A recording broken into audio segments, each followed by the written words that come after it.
Hi friends, ఎలా ఉన్నారు? ఈరోజు మీకు జియో నుండి వచ్చిన ఒక అప్డేట్ గురించి మీకు చెప్తాను. అయితే ఇప్పటి వరకు అన్ని ఫ్రీగా ఇచ్చిన Jio first time outgoing కాల్స్పై ఛార్జీలు వసూలు చేస్తుంది.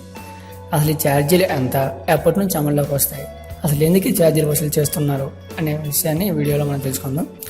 అయితే జియో అంటే ఫ్రీ అని మనం విన్నాం. అయితే అది అందరి మాట వాస్తవమే, కానీ గతంలో లాగా ఇప్పుడు జియో అవుట్ గోయింగ్ కాల్ ఛార్జీలని వసూలు చేస్తుంది. అయితే అక్టోబర్ 9th లోపు ఎవరైతే రీఛార్జ్ చేసుకున్నారో వాళ్ళకి అయితే మళ్ళీ రీఛార్జ్ చేసుకున్నంత వరకు జియోకి అలాగే నాన్ జియో అంటే ఎయిర్టెల్, వోడాఫోన్ నెట్వర్క్స్ కాల్స్ ఫ్రీగా చేసుకోవచ్చు. ఎవరైతే అక్టోబర్ 10 తర్వాత రీఛార్జ్ చేస్తారో వాళ్ళకు మాత్రమే జియో నుండి అవుట్ గోయింగ్ కాల్స్ కోసం ఛార్జీలు వసూలు చేస్తారు. అదే ఓన్లీ ఎయిర్టెల్ అండ్ వోడా అటువంటి నెట్వర్క్స్కి. అయితే రీఛార్జ్ చేసిన తర్వాత కూడా జియో నుండి జియోకి మాత్రం కాల్స్ ఫ్రీగానే వెళ్తాయి.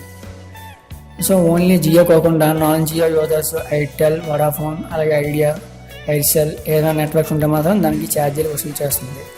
అయితే ఎందుకు ఈ ఛార్జీలు వసూలు చేస్తుందంటే, మనం జియో నెట్వర్క్ ప్రొవైడర్ నుండి వేరే నెట్వర్క్ ప్రొవైడర్కి మనం కాల్ చేసేటప్పుడు ఏం చేస్తుందంటే, ఈ జియో అనేది వేరే నెట్వర్క్ ప్రొవైడర్కి కొంత అమౌంట్ అనేది పే చేయాల్సి ఉంటుంది. అయితే ఇప్పటి వరకు జియో దీన్ని భరిస్తూనే ఉంది. దాదాపుగా జియో మొదలుపెట్టినప్పుడు ఇప్పటి వరకు 1136 కోట్లు పైగా వేరే నెట్వర్క్ ప్రొవైడర్లకి జియో ఛార్జ్ చేయడం జరిగింది.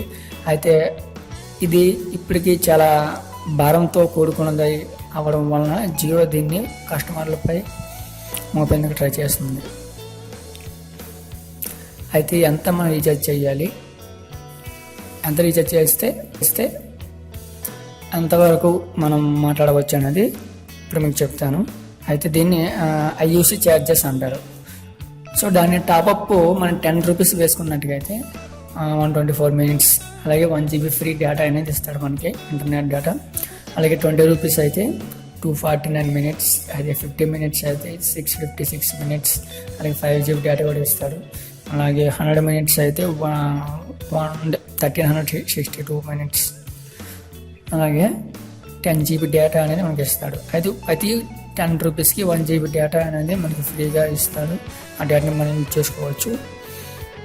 అయితే ఈ 10 రూపీస్లో మనం వేసిన 124 మినిట్స్ అనేది ఓన్లీ నాన్ జియో మొబైల్స్ అంటే ఎయిర్టెల్, వోడాఫోన్, ఐడియా అటువంటి నెట్వర్క్స్ కాల్ చేసినప్పుడు మాత్రమే 6 పైసా పర్ మినిట్ కట్ అవుతుంది. అంటే మీరు 1 సెకండ్ మాట్లాడినా 59 సెకండ్స్ మాట్లాడినా సరే 6 పైసా అనేది కట్ అవ్వడం జరుగుతుంది. ఈ ఛార్జీలు ఎంతవరకు మనకు ఉంటుంది అంటే, ఈ ఛార్జీలు ఎంతవరకు ఉంటుందో కూడా జియో అనేది ఆల్రెడీ అనౌన్స్ చేసింది. ట్రై అంటే టెలికా రెగ్యులారిటీ అనేది ఎప్పటి వరకు అయితే ఎప్పుడైతే ఈ ఛార్జీలను రద్దు చేస్తుందో అప్పటి వరకు మాత్రమే జియో అనేది మన నుండి ఈ కాల్స్ ఛార్జెస్ అనేది వసూలు చేస్తుంది. అయితే ఇప్పటి నుండి ఈ ఛార్జెస్ ఆపే ఉద్దేశం ఏమిటో మనకు తెలుస్తుంది.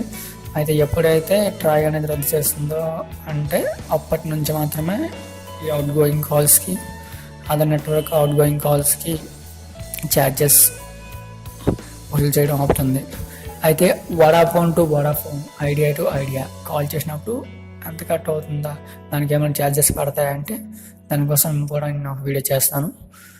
సో ఈ వీడియో కంప్లీట్ అయ్యాక మీకు నచ్చినటువంటి ఒక లైక్ చేయండి, లైక్పై క్లిక్ చేయండి. అలాగే మీ ఫ్రెండ్స్కి ఎవరైనా యూజ్ అవుతుందంటే ఈ వీడియోని షేర్ చేయండి. నా ఛానల్ని సబ్స్క్రైబ్ చేయండి. Thank you friends.